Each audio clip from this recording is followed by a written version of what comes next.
L'idée, elle est simple. Elle est de faire un retour sur le match contre Le Mans.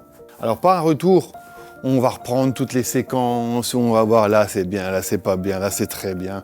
C'est pas ça l'objectif. L'objectif de ce stage, vous l'avez compris, c'est vraiment d'identifier les principes qui sont en lien avec le projet de jeu qu'on va vouloir mettre en place. On est sur un stage qui réunit deux générations. C'est-à-dire que depuis le début de saison, je n'avais que des 2007. Parce que les 2008 ont fait la Coupe du Monde en septembre-octobre.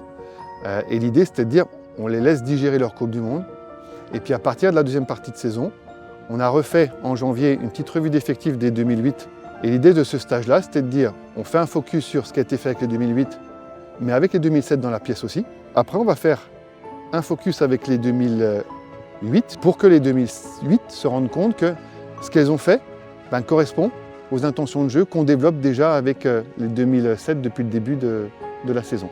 Et l'idée, c'est de construire un groupe qui va être compétitif et équilibré sur le deuxième tour qu'on va jouer en Allemagne au mois d'avril.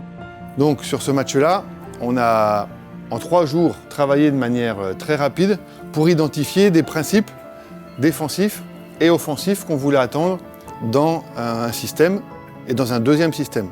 4-3-3 et après l'évolution qu'on a apportée en seconde période, 3-4-3. Dans l'animation défensive, le 3-4-3 ou le 4-3-3, ils sont liés pratiquement au même principe de jeu défensif, avec les mêmes intentions de jeu défensives quand on est en bloc haut ou quand on est en bloc médian. Donc ça veut dire qu'on va pouvoir changer de système, on va pouvoir identifier d'autres intentions de jeu, mais les principes de base, incontournables défensifs, resteront les mêmes que l'on joue en 4-3-3 ou qu'on joue en 3-4-3. On va le voir sur les images qui sont là. On a parlé de principes liés à des systèmes de jeu qui sont différents, mais des principes qui sont identiques quand on est en bloc haut ou en bloc haut médian. Ça veut dire que quand on décide d'aller chercher plutôt l'adversaire haut, sur les sorties de balle en 5-50 ou sur les sorties de balle que la gardienne vient récupérer par exemple, l'idée elle est de dire je dois donner des automatismes aux filles en leur donnant des indicateurs qui vont permettre à chaque fille de se situer correctement dans l'espace et par rapport aux adversaires. Ça peut me permettre de comprendre les joueuses, ce qui est important aussi, donc de savoir quel déplacement il faut prioriser, quelle passe est plus importante et plus apte à certaines formations, à certains plans de jeu. Et les principes, ils sont clairs, ils sont nets. C'est des principes qui sont liés à comment je défends quand le ballon arrive sur le côté, comment je défends à l'intérieur et comment je gère plutôt des espaces pour après mieux gérer les joueuses qui rentrent dans ces espaces-là. Et qu'elles prennent conscience qu'à un moment donné, oui, elles doivent avoir une prise d'information globale sur le jeu par rapport à leur secteur de jeu, mais qu'elles doivent gérer des espaces dans lesquels elles doivent récupérer le ballon, soit par interception ou récupérer le ballon par un duel qu'elles vont gagner avec une joueuse adverse qui rentre dans cet espace. On défend, dans un premier temps, des espaces pour empêcher la progression du ballon. Et s'il y a des joueuses dans l'espace, on va s'occuper des joueuses qui sont dans l'espace. Ça, c'est un premier principe basique. Et qu'on soit en 3-4-3, en 4-3-3, c'est la même chose. Et vous l'avez bien fait, les filles, sur ce match du Mans, parce que c'est pas évident en 2 jours de comprendre ça. Et d'autre côté, c'est de bien identifier le fait de dire il y a des joueuses dans une zone, il y a une supériorité numérique de l'adversaire, on doit communiquer pour dire à un moment donné, hop, ne va pas chercher, reste en place, et moi je gère la fille qui peut être dangereuse. Mais c'est des petits principes qui vont nous permettre de gagner du temps. Et surtout de ne pas courir parce qu'on est bien en place. Quand on joue avec 2-6, ce qui est le cas quand on joue en 3-4-3, quand on joue avec 2-6, l'idée c'est qu'il y en ait toujours une qui soit devant. Et si elle n'y est pas, l'idée c'est de communiquer rapidement pour qu'il y en ait une qui vienne. Par contre, ne pas sortir. Le coach, il cherche à mettre des principes de jeu en place. Ça permet qu'on ait toute la même vision des choses. Je pense que c'est des séances qui sont importantes pour préparer les entraînements et les prochains matchs. Que ce soit du coup les 2008 qui nous rejoignent et nous. Je pense que là, maintenant qu'on va jouer ensemble pour la première fois, ça va nous permettre d'être en raccord sur certaines choses sur le terrain et que ce soit plus facile pour qu'on puisse se comprendre et jouer ensemble. Mon métier, il consiste à analyser l'adversaire en collaboration avec l'entraîneur adjointe Émilie Dos Santos. On essaie de faire un montage de à peu près 8-10 minutes qu'on présente ensuite aux joueuses pour présenter les caractéristiques de l'adversaire, leurs forces et leurs faiblesses. Pendant les matchs, je m'occupe de la captation du match. Grâce à un logiciel, je séquence chaque action du match pour pouvoir, avec le coach, les analyser et en sortir les points à améliorer ou les points positifs. Et je ne peux pas vous dire, au moment où la jaune commence à faire son geste de passe, il faut que tu anticipes là. Non, c'est vous qui devez sentir où est-ce que vous devez intervenir et quand et à quel moment vous devez intervenir.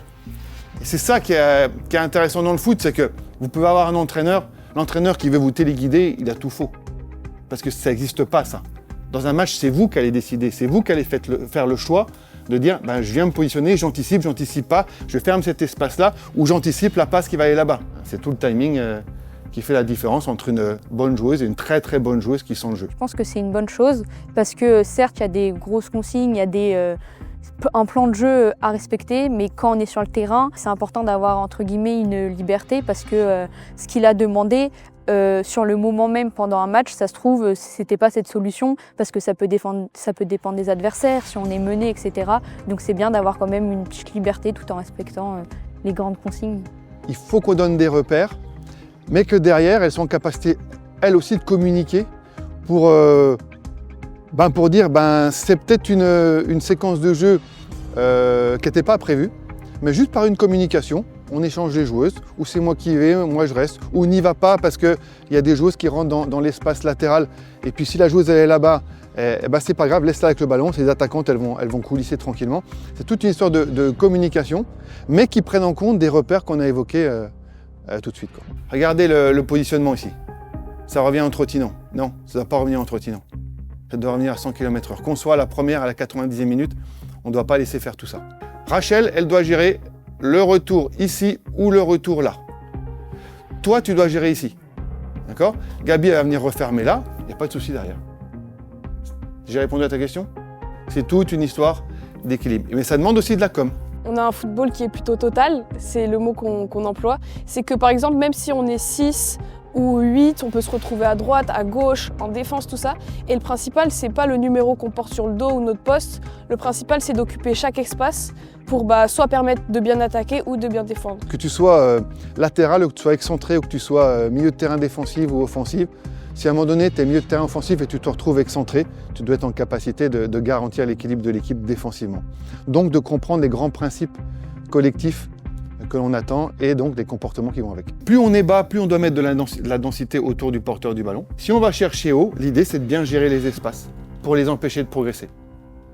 Et je pars toujours sur le principe, et celles qui sont avec moi depuis 2 ans, de dire que si on décide d'aller chercher en bloc haut ou en bloc médian haut, l'idée c'est qu'on soit équilibré pour faire les efforts pour défendre en avançant, pour que derrière on n'ait pas 70 mètres à courir. Parce qu'il y en a une qui s'est oubliée, et puis qu'il y a un adversaire qui a le temps de se retourner et de mettre un ballon dans la profondeur. Et que tout le monde court 70 mètres. C'est une économie d'énergie qu'on peut avoir parce qu'on est intelligent dans le placement, dans le déplacement, dans le comportement et dans le gain du duel. C'est pas mal quand même ce qu'elles ont fait les 2008 là. Une séance de travail, elles l'ont mis en application. Alors, c'est bien, il y a des sélections avant. C'est-à-dire qu'il y a des choses qui restent dans vos têtes, qui sont ancrées.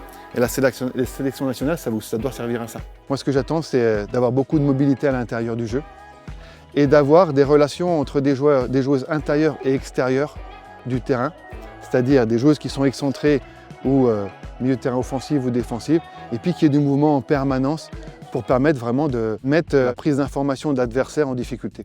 Sachant qu'il y a des principes aussi qui sont immuables dans tout ce qu'on met en place. C'est la première chose, c'est interdire les passes plates. C'est-à-dire que soit on joue vers l'arrière, soit on joue vers l'avant, mais jamais en passe plate. La passe plate, c'est une passe droite. C'est-à-dire qu'une passe qui traverse le terrain sur la largeur, soit qui est transversale, mais toute droite. Et souvent, ces passes-là, surtout les passes, là, j'ai évoqué la passe sur la largeur, c'est des passes dangereuses. Parce que c'est des passes qui peuvent être interceptées, et si c'est intercepté, les adversaires qui récupèrent, elles ont le jeu face à elles, et elles peuvent prendre de la vitesse. Et derrière, il y a des intervalles qui sont ouverts parce qu'on atterre en possession du ballon, on n'y est plus, et donc on n'est pas en équilibre total. Donc ça peut mettre en danger le fait de dire je fais une passe plate, je me fais intercepter, et derrière, il y a des espaces qui sont libérés. Le fait de faire des passes qui sont avec une intention de jouer en soutien, ça permet à une joueuse qui est en soutien d'avoir le jeu face à elle et d'orienter ou de réorienter le jeu comme elle l'entend. Et si je décide de faire une passe plutôt en appui, ça permet à la joueuse qui est en appui déjà de pouvoir soit conserver le ballon, mais tout de suite, pour les autres, de venir dessous pour proposer une solution. Ce qui ne veut pas dire que la joueuse elle soit dans l'obligation de remettre, si elle veut se retourner parce qu'il n'y a pas d'adversité, ou si elle veut jouer un duel en se retournant, il n'y a aucun souci.